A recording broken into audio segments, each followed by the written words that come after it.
ನಾವು ಬರಬೇಕಾದ್ರೆ ಕಾರಣ ಇದೆ. ಹಿಂದೆ ಇದೇ ಕೆರಗೋಡು ಗ್ರಾಮದಲ್ಲಿ ಈ ರಾಮ ಮಂದಿರದ ಪಕ್ಕದಲ್ಲಿ ಹನುಮಂತರಾಯನ ದೇವಸ್ಥಾನದ ಎದುರುಗಡೆ ಒಂದು ಧ್ವಜಸ್ತಂಭ ಇತ್ತು. ಅದು ಚಿಕ್ಕದಿತ್ತು ಧ್ವಜಸ್ತಂಭ. ಅನಂತರ ಇಲ್ಲಿ ಇರ್ತಕ್ಕಂಥ ಎಲ್ಲ ಗ್ರಾಮಸ್ಥರುಗಳು, ಮುಖಂಡರುಗಳು, ಯುವಕರುಗಳೆಲ್ಲ ಸೇರಿ ಇದನ್ನೊಂದು ದೊಡ್ಡ ಧ್ವಜಸ್ತಂಭ ಇದು ಮಾಡಬೇಕು. ಇದು ಯಾವುದೇ ಪಕ್ಷದ ಧ್ವಜಸ್ತಂಭ ಅಲ್ಲ. ಕಾಂಗ್ರೆಸ್ ಆಗಲಿ, BJP ಆಗಲಿ, ದಳ ಆಗಲಿ, ಇನ್ಯಾವುದೇ ಕಮ್ಯುನಿಸ್ಟ್ ಆಗಲಿ, ಯಾವುದೇ ಪಕ್ಷದ ಧ್ವಜ ಅಲ್ಲ. ಇದು ಹನುಮಾನ್ ಧ್ವಜ, ಭಗವಂತ ಧ್ವಜ. ಅದರಿಂದ ಇವತ್ತಿನ ದಿವಸ ಹನುಮಾನ್ ದೇವರು ಸೇವೆಗೆ ಹೆಸರುವಾಸಿಯಾದಂಥವನು. ಅದರಿಂದಲೇ ನಮ್ಮ ಹಳ್ಳಿಗಳಲ್ಲಿ ಶ್ರೀರಾಮ ದೇವರಿಗಿನ್ನ ಹನುಮಂತನ ದೇವಸ್ಥಾನಗಳೇ ಜಾಸ್ತಿ ಇರ್ತಕ್ಕಂಥ ಅಂಥ ಒಂದು ಸೇವಾನಿರತ ಹನುಮಂತನ ಹೆಸರಿನಲ್ಲಿ ಇಲ್ಲಿ ಧ್ವಜ ಹಾರಿಸೋದಕ್ಕೆ ಒಂದು ದೊಡ್ಡ ಧ್ವಜ ಸ್ತಂಭವನ್ನು ಮಾಡಿದ್ದಾರೆ. ಸುಮ್ಮನೆ ಇವರನ್ನು ಅನಧಿಕೃತವಾಗಿ ಮಾಡಿಲ್ಲ. ಇದು ಪಂಚಾಯತಿ ವ್ಯಾಪ್ತಿಗೆ ಸೇರಿದಂಥ ಜಾಗ, ಇದ್ದೇ ಧ್ವಜಸ್ತಂಭ ಇದ್ದಂಥ ಜಾಗ. ಇಲ್ಲಿ ಎತ್ತರವಾದ ಧ್ವಜಸ್ತಂಭವನ್ನು ಪಂಚಾಯತಿಯಿಂದ ಅನುಮತಿ ಪಡೆದು ಅವರೆಲ್ಲ ಅನುಮತಿ ಕೊಟ್ಟ ಮೇಲೆ ಇಲ್ಲಿ ಧ್ವಜಸ್ತಂಭವನ್ನು ನಿರ್ಮಾಣ ಮಾಡಿ ಧ್ವಜವನ್ನು ಹಾರಿಸಿದ್ದಾರೆ. ಈ ಕಾಂಗ್ರೆಸ್ ಸರ್ಕಾರದವರು ಇದನ್ನು ಬೇರೆ ರೀತಿಯಲ್ಲಿ ಅರ್ಥ ಮಾಡಿಕೊಂಡು ಇವತ್ತು ಇದನ್ನು ತಡಿತಾ ಇರ್ತಕ್ಕಂಥದ್ದು ಭಾಳ ದುರುದ್ದೇಶಪೂರ್ವಕವಾದಂಥದ್ದು. ಇದಿಷ್ಟೇ ಅಲ್ಲ, ಎಲ್ಲ ತಾಲೂಕುಗಳಲ್ಲೂ ಕೂಡ ಬೇರೆ ಪಕ್ಷದವರ ಫ್ಲೆಕ್ಸ್ಗಳನ್ನು ತೆಗೆದು ಅವ್ರ ಪಕ್ಷದವ್ರನ್ನ ಉಳಿಸ್ಕೊಳ್ಳುವಂಥ ಕಾರ್ಯ ನಡೀತಾ ಇದೆ. ನಮ್ಮ ಮದ್ದೂರಿನಲ್ಲೇ ನಡೀತಾ ಇದೆ. ನಿಮ್ಮ ಗಮನಕ್ಕೂ ಬಂದಿದೆ. ನೀವ್ಯಾರು TVನವರು ವರದಿ ಮಾಡಿಲ್ಲ. ಯಾಕೆ ತೆಗೆಸೋದಾದರೆ ಪಟ್ಟಣದ ವ್ಯಾಪ್ತಿನಲ್ಲಿ ಎಲ್ಲನೂ ತೆಗೆಸಿ, ನಾವು ಹೇಳಿದ್ವಿ.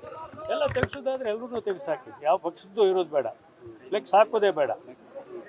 ಒಬ್ಬ ಶೇಷನ್ನು ಎಲೆಕ್ಷನ್ ಕಮಿಷನರ್ ಆಗಿ ಭಾರತ ದೇಶದ ಇದರಲ್ಲಿ ಅವತ್ತಿಂದಷ್ಟು ಅಷ್ಟು ಸ್ಟ್ರಿಕ್ಟ್ ಆಗಿ ಎಲ್ಲೂ ಕೂಡ ಫ್ಲೆಕ್ಸೇ ಹಾಕ್ದಂಗೆ ಚುನಾವಣೆ ನಡೆಸಿದಂಥ ಉದಾಹರಣೆ ಈ ದೇಶದಲ್ಲಿದೆ. ಇವರು ಪ್ರಜಾಪ್ರಭುತ್ವವನ್ನು ನಾಶ ಮಾಡಿ ಡಿಕ್ಟೇಟರ್ಶಿಪ್ದವರು ಹಿಟ್ಲರ್ ಸರ್ಕಾರ ತರುವಂಥ ರೀತಿಯಲ್ಲಿ ಇವರು ವರ್ತನೆ ಮಾಡ್ತಾ ಇದ್ದಾರೆ. ಈ ಕಾಂಗ್ರೆಸ್ ಸರ್ಕಾರ ಬಂದ ಮೇಲೆ ಇದು ಹೋಗಬೇಕು, ನಮ್ಮ ದೇಶಕ್ಕೆ ಒಳ್ಳೆಯದಲ್ಲ. ಪ್ರಜಾಪ್ರಭುತ್ವ ಉಳಿಬೇಕು ಅಂತಂದರೆ ಈ ಹಿಟ್ಲರ್ ಸರ್ಕಾರಕ್ಕೆ ಎಚ್ಚರಿಕೆಯನ್ನು ಕೊಡುವಂಥ ಕಾರ್ಯ ಇವತ್ತು ಕೆರಗೋಡಿನಿಂದ ಶುರು ಆಗಬೇಕು ಅಂತ ಅನ್ನೋದು ನಮ್ಮ ಅಭಿಪ್ರಾಯ. ಕಾನೂನಿನಲ್ಲಿ ರಾಷ್ಟ್ರಧ್ವಜ ಅಥವಾ ನಾಡಧ್ವಜ ಇವೆರಡನ್ನು ಮಾತ್ರ ಆರಿಸಬೇಕು, ಬೇರೆ ಧ್ವಜನ ಆರಿಸೋದಕ್ಕೆ ಅನುಮತಿ ಇಲ್ಲ ಅಂತ ಹೇಳ್ತಾರೆ. ಸರ್ಕಾರಿ ಜಾಗದಲ್ಲಿ ಇದು ದೇವಸ್ಥಾನ ಪಂಚಾಯತಿ ಜಾಗ ರೆಸೊಲ್ಯೂಷನ್ ಮಾಡ್ಕೊಂಡಿದ್ದಾರೆ. ದೇವಸ್ಥಾನಕ್ಕೆ ಸೇರಿದಂಥ ಜಾಗ ಇದು. ಮೂರು ಬಾರಿ ಅನುಮೋದನೆ ಆಗಿದೆ. ಅನುಮೋದನೆ ಆಗಿ ಇವಾಗ ಹನುಮಧ್ವಜ, ಭಗವಧ್ವಜ ಆರಿಸಿದ್ರೆ ಇವ್ರಿಗೇನಾಗುತ್ತೆ? ಹನುಮಂತ ಯಾವ ಪಾರ್ಟಿಗೆ ಸೇರಿದವನು? ಯಾವ ಪಾರ್ಟಿಗೂ ಸೇರಿದವನಲ್ಲ. ಇವಾಗ ಕಾಂಗ್ರೆಸ್ನವ್ರು ಪೂಜೆ ಮಾಡೋದಿಲ್ವಾ? ಸಿದ್ದರಾಮಯ್ಯನವರು ಶ್ರೀರಾಮಚಂದ್ರ, ಸೀತಾ, ಲಕ್ಷ್ಮಣ, ಆಂಜನೇಯ ದೇವಸ್ಥಾನ ಉದ್ಘಾಟನೆ ಮಾಡಿದ್ರು. ಯಾಕೆ ಉದ್ಘಾಟನೆ ಮಾಡಬೇಕಾಗಿತ್ತು? ಹೌದು ಹೌದು. ಇವ್ರು ಹೇಳಿದ್ರು, DK ಶಿವಕುಮಾರ್ ಹೇಳಿದ್ರು ಶಿವ ನನ್ನ ಹೆಸರಿನಲ್ಲೇ ಇದೆ ಅಂದರು. ಇವ್ರು ಹೇಳಿದ್ರು ರಾಮ ನನ್ನ ಹೆಸರಿನಲ್ಲೇ ಇದೆ ಅಂತ ಅಂದರು. ಹಾಗಿದ್ಮೇಲೆ ಇದನ್ನ ಯಾಕೆ ವಿರೋಧ ಮಾಡಬೇಕು? ಇದು ಖಂಡಿತ ಪ್ಯೂರ್ಲಿ ರಾಜಕೀಯ. ಇಲ್ಲಿ ಇಷ್ಟು ಎತ್ತರದ ಧ್ವಜವನ್ನು ನಿರ್ಮಾಣ ಮಾಡಿ ಅದನ್ನು ನಿಲ್ಲಿಸಿ ಧ್ವಜ ಹಾರಿಸ್ಬೇಕಾದ್ರೆ ಎಷ್ಟು ದಿವಸ ಆಗಬೇಕು? ಒಂದು ರಾತ್ರಿಯಲ್ಲಿ ಆಗುತ್ತಾ? ಕಳೆದ ಒಂದೂವರೆ ತಿಂಗಳಿಂದ ಇಲ್ಲಿ ಎಲ್ಲ ಶ್ರಮಪಟ್ಟು ಮಾಡಿದ್ದಾರೆ. ಆವಾಗ ಏನು ಮಾಡ್ತಾ ಇದ್ರು ಜಿಲ್ಲಾಡಳಿತ? ನೋಟಿಸ್ ಕೊಟ್ಟಿದ್ದೀವಿ. ಅದೇ ಏನು ನೋಟಿಸ್ ಕೊಟ್ಟಿದ್ದಾರೆ? ಎಲ್ಲೋ ನೆನ್ನೆ ಮೊನ್ನೆ ನೋಟಿಸ್ ಕೊಟ್ಬಿಟ್ರೆ ಇದು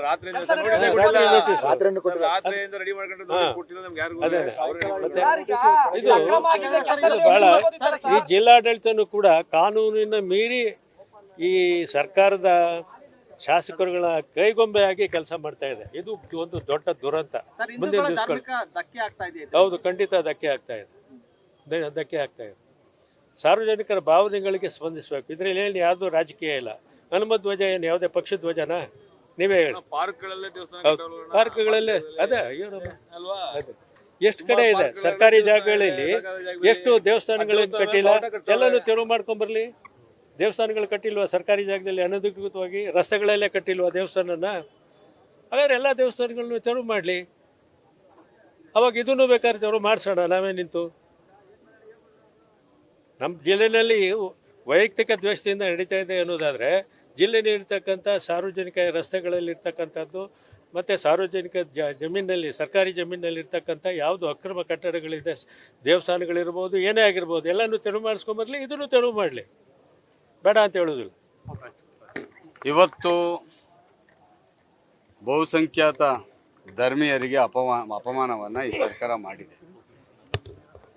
ಇಲ್ಲಿ ಯಾವುದೇ ರಾಜಕೀಯ ಪ್ರೇರಿತವಾಗಿ ಧ್ವಜಸ್ತಂಭ ನಿರ್ಮಾಣ ಮಾಡಿರಲಿಲ್ಲ.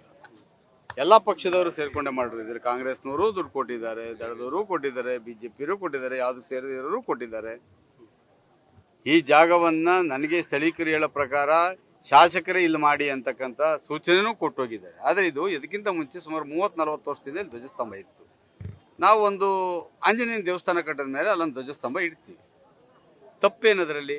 ಯಾರು ಕಂಪ್ಲೇಂಟ್ ಕೊಟ್ಟಿದ್ರಿ ಇವ್ರಿಗೆ? ನಾನೇ ಸಹ ಈ ಸುಮಾರು 22ನೇ ತಾರೀಕು 23ನೇ ತಾರೀಕು ಇಲ್ಲಿ ಬಂದಿದ್ದೆ. ಇದು ಓಪನ್ ಆಗ್ತಕ್ಕಂಥ ಸಂದರ್ಭದಲ್ಲಿ ಬಂದು ಹೋಗಿದ್ದೆ. ಆ ಸಂದರ್ಭದಲ್ಲಿ ಯಾವುದೂ ತೊಂದರೆ ಇಲ್ಲ, ಇದು ಯಾವ ಗಲಾಟೆನೂ ಇಲ್ಲ, ಯಾವುದೋ ಅಬ್ಜೆಕ್ಷನ್ ಇಲ್ಲ. ಆದರೆ ಏಕಾಏಕಿ ಯಾವುದೋ ಒಂದು ಕಾರಣಕ್ಕೋ ಈಗೋ ಪ್ರಾಬ್ಲಮಿಂದ ಬಂದು ಈಗಿರ್ತಕ್ಕಂಥ ಆಡಳಿತ ನಡೆಸ್ತಾ ಇರ್ತಕ್ಕಂಥವ್ರು ಈ ರೀತಿಯ ಪೊಲೀಸ್ನ ಉಪಯೋಗಿಸ್ಕೊಂಡು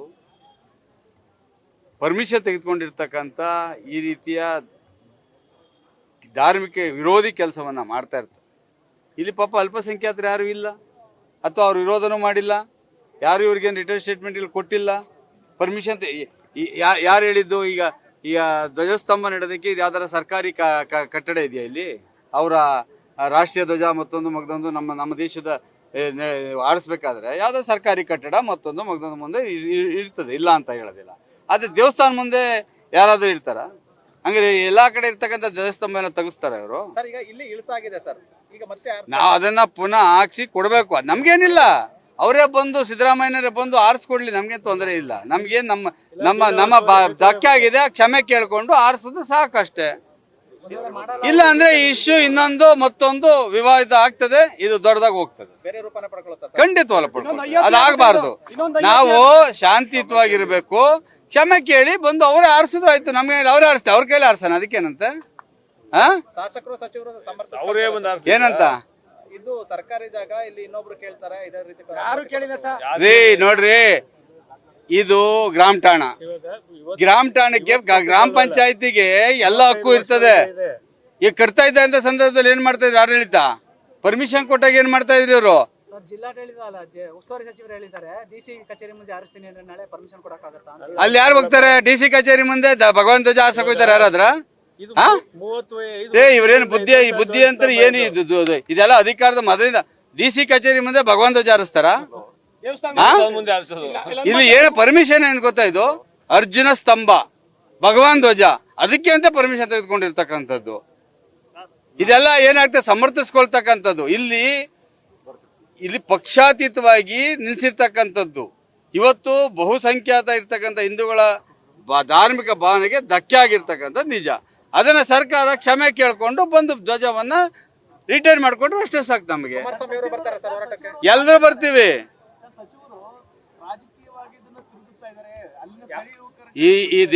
ಈ ರಾಜ್ಯದಲ್ಲಿ ಯಾರಾದ್ರೂ ಸುಳ್ಳು ವಿಷಯಗಳನ್ನ ಪ್ಲಾಂಟ್ ಮಾಡೋದು ಆತನೇ. ಅದೇ ನೀವು ಹೇಳಿದ್ರಲ್ಲ, ಆತ. ಇನ್ಯಾರು ಮಾಡೋದಿಲ್ಲ. ಅರ್ಥ ಆಯ್ತಲ್ಲ? ನಾನು ಟಿವಿ ನಿಮ್ಮ ಮಾಧ್ಯಮದಲ್ಲೇ ನೋಡಿದೆ, ಅಲ್ಲಿ ಪರ್ಮಿಷನ್ ತಗೊಂಡಿಲ್ಲ, ಅದು ಮತ್ತೊಂದು ಮಾಡಿಲ್ಲ, ಮಾಡಿ. ನಾನು ಹೇಳ್ತಾ ಇದ್ದೀನಿ, ಇದು ಸುಮಾರು ಹಲವಾರು 10 ವರ್ಷಗಳಿಂದ ಇರ್ತಕ್ಕಂಥ ಧ್ವಜಸ್ತಂಭ ಚಿಕ್ಕದಾಗಿತ್ತು. ಅದನ್ನ ಊರಿನವರೆಲ್ಲ ತೀರ್ಮಾನ ಮಾಡ್ಕೊಂಡು ಸೌಹಾರ್ದತೆಯಿಂದ ದೊಡ್ಡದು ಮಾಡ್ಕೊಂಡಿದ್ದಾರೆ. ತಪ್ಪೇನು? ಇದನ್ನ ತೆಗಿಸ್ತಕ್ಕಂಥದ್ದು ಏನಿದೆ? ಇವತ್ತಿಂದಾನೇ ಸ್ಟಾರ್ಟ್ ಆಗ್ತದೆ. ಇದು ಪ್ಯೂರ್ ಷಡ್ಯಂತ್ರ ನಡೆಸಿ, ರಾಜಕೀಯ ಷಡ್ಯಂತ್ರ. ಅವರ ಈಗೋ ಪ್ರಾಬ್ಲಮ್. ಇಲ್ಲಿ ಶಾಸಕರು ಇರ್ಬೋದು, ಮತ್ತೊಬ್ಬ ಇರ್ಬೋದು, ಅವರ ಈಗೋ ಪ್ರಾಬ್ಲಮ್ ಇಂದ ಆಗಿರ್ತಕ್ಕಂಥದ್ದು ಅಷ್ಟೇ, ಇನ್ನೇನಿಲ್ಲ. ಇವಾಗ ನಾವು ಅಲ್ಲ ಖಂಡಿತ ಎಲ್ಲ ಬರ್ತಾರೆ. ದೇವೇಗೌಡರು ಬರ್ತಾರೆ, ಇವಾಗ್ಲೂ ನಾವು ಮನವಿ ಮಾಡ್ತೀವಿ. ದೇವೇಗೌಡರು ಮತ್ತೆ ಅಶೋಕ್ ಬರ್ತಾರೆ. ಭಾಗದ ಉಸ್ತುವಾರಿ ಸಚಿವರು ಮತ್ತೆ ಶಾಸಕರಲ್ಲಿ ಮನವಿ ಮಾಡ್ತಾ ಇದ್ದೀವಿ, ಸೌಹಾರ್ದಯುತವಾಗಿ ಅವರೇ ನಿಂತು ಈ ಭಗವದ್ಧ್ವಜವನ್ನ ಆರಿಸೋದಕ್ಕೆ ಪ್ರಯತ್ನ ಮಾಡಬೇಕು. ಈ ಗ್ರಾಮದಲ್ಲಿ ಆಗ್ತಾ ಇರ್ತಕ್ಕಂಥ ಮುಂದಿನ ಬೆಳವಣಿಗೆಗೆ ತಡೆ ಒಡ್ಡಿ ಇಲ್ಲಿ ಶಾಂತಿ ನೆಲೆಸುವಂತೆ ಮಾಡಬೇಕು. ನಾವು ಮನವಿ ಮಾಡ್ತೀವಿ. ಅವರೇ ಬಂದು ಆರಿಸ್ಲಿ, ತೊಂದರೆ ಏನಿಲ್ಲ. ಇಲ್ಲೇ ನಿಂತು ಅವರೇ ಆರಿಸ್ಲಿ. ನ್ಯೂಸ್ ಫಸ್ಟ್, ನಿರ್ಭೀತಿಯಿಂದ ನಿಮ್ಮ ಪರವಾಗಿ.